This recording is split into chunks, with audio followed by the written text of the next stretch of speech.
L'association Santé et Respect des droits pour tous s'inquiète qu'aucune communication en direction de la population ne soit faite actuellement en Guyane concernant la fièvre Zika, qui se rapproche des Antilles et peut arriver en Guyane. En Nouvelle-Calédonie, les premiers cas sont survenus mi-novembre, en provenance de Polynésie française et Tahiti, frappés par une importante épidémie.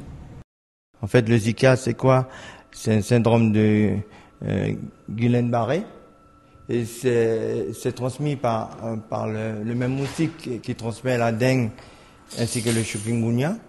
Et on a vu les conséquences de la dengue en 2013, ça veut dire 6 morts. Et là, on demande aux autorités sanitaires, et plus précisément à l'ARS, quelles dispositions qu'ils ont prises face à le Zika. Sachant que le Zika, ils disent dans le Pacifique et en Tahiti que plus de 75 000 personnes sont atteintes, et en plus les gens se dirigent vers il y a 8 personnes en réanimation, et ça s'est déclenché au mois de novembre, et que l'ARS, les autorités sanitaires n'ont pas de maîtrise sur cette maladie. Le Zika ou fièvre Zika est une maladie qui provoque fièvre, douleurs musculaires et éruptions cutanées. Elle se transmet par le même moustique que celui qui transmet la dengue et les chikungunya.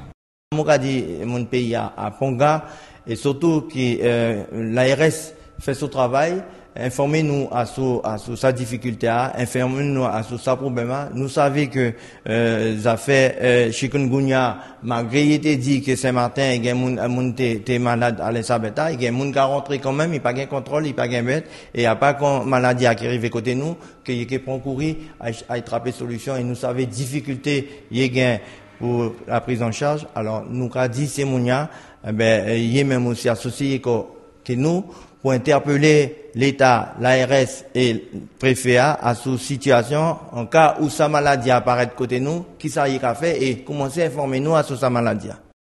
Le président de l'association Santé et Respect des droits pour tous revient sur la gestion du début de l'épidémie de dengue en Guyane, particulièrement au centre hospitalier André Rosemont, où au mois de mars 2013, il n'existait pas de service d'urgence, de protocole de conduite à tenir en cas de suspicion de dengue ou de dengue avérée. Le gouvernement brésilien a créé un groupement spécial de la police pour le mondial de 2014. Plus de 10 000 hommes ont participé à une formation pour intégrer l'unité.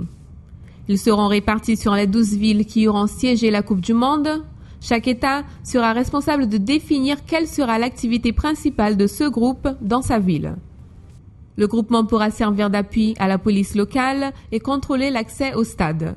Sa principale fonction restera sans doute de contrôler une éventuelle manifestation.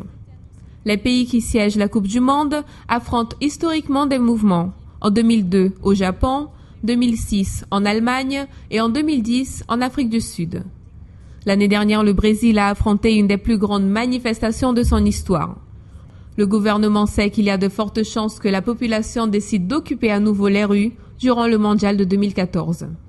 Chaque État brésilien a en moyenne un groupement spécial de la police, qui compte entre 100 et 200 hommes qualifiés pour travailler dans de telles conditions et tensions.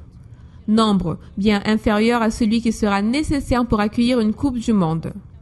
São Paulo, qui possède la troupe d'élite la plus nombreuse, 3000 hommes, recevra probablement un renfort.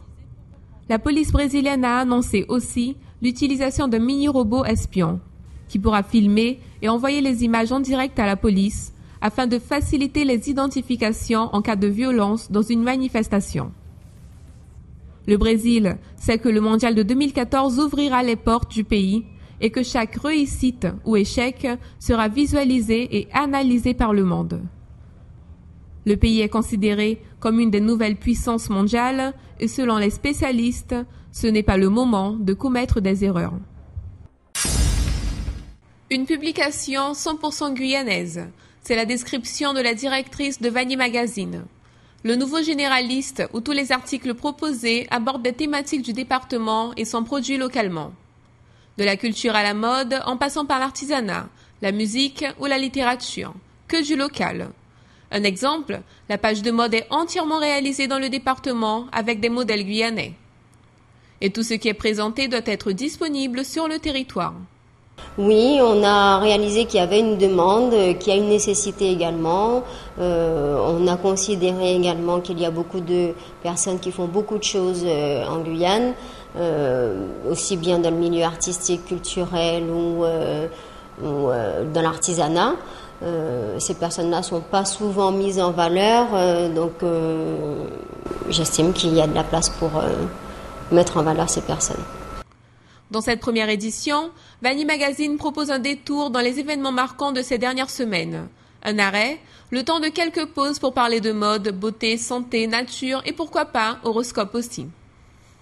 Alors dans cette première édition, vu qu'on est en période carnavalesque, Clara Nugent fait la une de ce premier numéro. On retrouve une interview donc de Clara Nugent de manière générale avec elle. On a également beaucoup de reportages photos sur les derniers événements culturels, artistiques et carnavalesques de ces dernières semaines.